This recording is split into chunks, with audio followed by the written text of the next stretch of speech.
Fala galera, beleza com vocês? Todd na área. Veja só, você da medicina veterinária, esta aula realmente é para você. É uma aula que vai falar sobre a origem da placenta, as funções da placenta, propriedades da placenta e tipos de placenta. Aula muito importante, então para isso eu já peço que você se inscreva nesse canal e deixe o seu like federal. Vai ser muito importante para mim e vai te ajudar assim na nota da prova. Pergunta pro Todd, é o seu canal que está começando agora.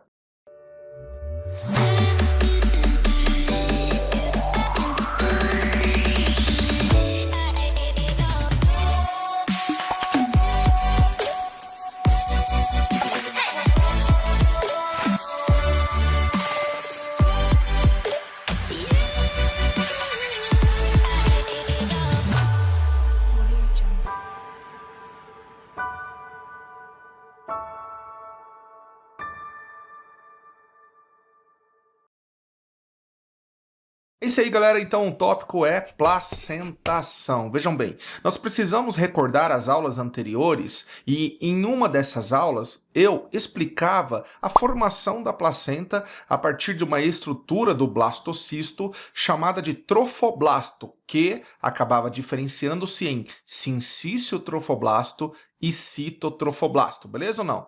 Beleza, aquilo foi uma relação meio genérica, porém, agora vocês vão aprofundar na origem e tipos de placenta, tudo bem? Mas falando em placenta, precisamos abordar quais são as funções da placenta. E nós temos a função de suprimento, ou seja, suprimento nutricional, e quando eu falo nutricional, eu não estou pensando apenas em moléculas, nutrientes como glicose, aminoácidos, por exemplo. Eu estou também me referindo a gases, como por exemplo, o oxigênio. Outra função da placenta é a remoção dos resíduos da cria, ou seja, muitos resíduos nitrogenados, bem como gás carbônico, são removidos aí por meio da placenta, atuando como um filtro importantíssimo para a cria. Outra função é a de defesa. Por meio da placenta, nós temos a difusão de imunoglobulinas, que são anticorpos e que vão atuar, de certa forma, na defesa da cria. Temos também a função hormonal, onde, dependendo de qual animal tivermos nos referindo, nós temos a produção de gonadotrofinas que vão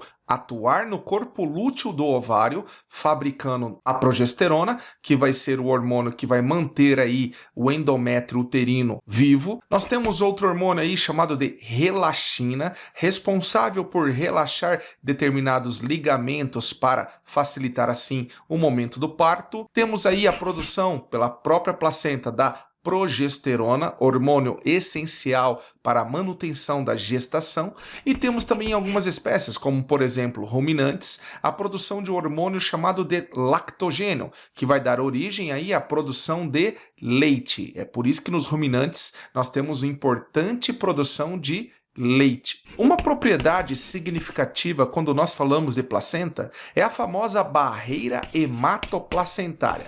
Vejam bem, os nutrientes fazem a chamada difusão sem com que isto ocorra a migração de células sanguíneas da mãe para a cria e da cria para a mãe. Não, isso não há. Claro, existem situações na qual ocorrem microhemorragias e que isso pode ser extremamente perigoso para a cria, pois é importante entendermos que a cria em questão apresenta metade do DNA de origem paterna, de tal forma que a mãe vai reconhecer a sua cria como se fosse um parasita, uma infecção, e neste caso sendo extremamente perigoso para a gestação da mãe. Então, barreira hematoplacentária não permite a mistura de sangue, porém os nutrientes e os resíduos, ocorrem por difusão, passando da mãe para a cria e da cria para a mãe, ok? Muito bem, galera. Agora, quando a gente fala de formação da placenta, nós temos parte da placenta de origem fetal e parte da placenta de origem materna. Então, nós temos uma porção fetal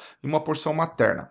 Na porção fetal, nós precisamos lembrar dos anexos embrionários. Participam da formação da placenta o córion, também chamada de serosa, uma camada mais externa aí, do anexo embrionário. O alantoide também participa, então aqui nós podemos chamar de alantocórium, às vezes isso aparece em prova, são 2 anexos que participam na formação da placenta. A vesícula vitelínica também tem a sua responsabilidade para formar a placenta. Apesar de eu não ter citado aqui, parte do amnion também colabora com a formação da placenta de origem fetal. Já na porção materna, nós temos o epitélio uterino, tecido conectivo, também chamado de tecido conjuntivo, e vasos maternos, cuja camada mais importante aí é a camada endotelial, tudo bem? Dentre as classificações de tipos de placenta para animais, nós podemos citar 3 tipos. A histológica, baseado aí no número de camadas que vão fazer essa formação. B, anatômica, ou seja, a área na qual essa placenta vai ser formada. C, interação entre as camadas da placenta. Começando pela primeira classificação, ou seja, histológica, nós temos a placenta do tipo epitélio corial. Vejam bem, epitélio corial. Ela é uma placenta, digamos, mais superficial, né? Não há risco de hemorragia aqui. A difusão ela é bem pouca de anticorpos, ou seja, a sua defesa não é tão significativa, de tal forma que quando nasce a cria, é extremamente importante a amamentação para que ele obtenha os anticorpos já no colostro. Então nós vemos o tipo de placenta epitélio corial em ruminantes, suínos e equinos. Já a placenta do tipo endotélio corial, ela é um pouco mais profunda. Aqui ocorre risco de hemorragias. O tipo de placenta endotélio corial nós encontramos em carnívoros como cães e gatos. O córion ou serosa se aprofunda de tal forma que ele chega a encostar superficialmente aos vasos maternos, ou seja, a camada endotelial, daí o termo endotélio corial. Já a placenta chamada hemocorial é aquela placenta cujo o córion lesa os vasos sanguíneos. Temos com absoluta certeza aqui, no nascimento tem-se a presença de sangue, ou seja, hemorragia, porque lesando os vasos formam lacunas sanguíneas, mas eu reitero que não ocorre a mistura de sangue durante a gestação da mãe com a cria e nem da cria com a mãe,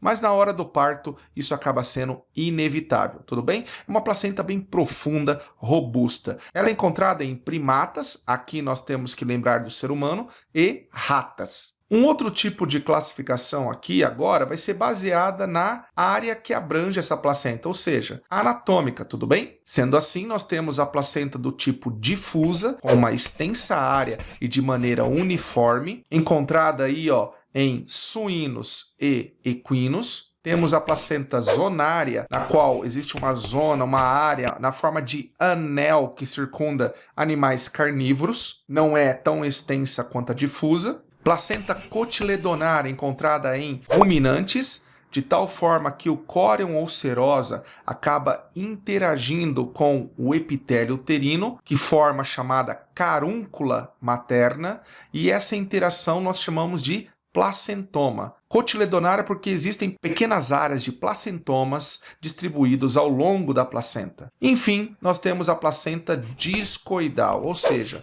uma área discoide, não é grande como a difusa e que ocorre em animais primatas e ratas. Enfim, nós temos a classificação conforme a interação das camadas, que são placentas verdadeiras ou deciduadas, aquelas em que ocorre uma interação muito forte, de tal forma que na hora do parto, na hora de descolar a placenta, acaba sendo inevitável a presença de hemorragia. Encontrado aí em carnívoros, primatas e ratas, deciduada, verdadeira, com hemorragia no momento do parto. Já a placenta adeciduada ou semiplacenta é aquela placenta cuja interação não é robusta, ou seja, mais superficial. Lembra aí, então aí a questão do epitélio corial, encontrado em ruminantes, equinos e suínos, de tal forma que durante o parto não há risco de hemorragias. É claro, salvo aberrações anatômicas de alguns animais, porque isso varia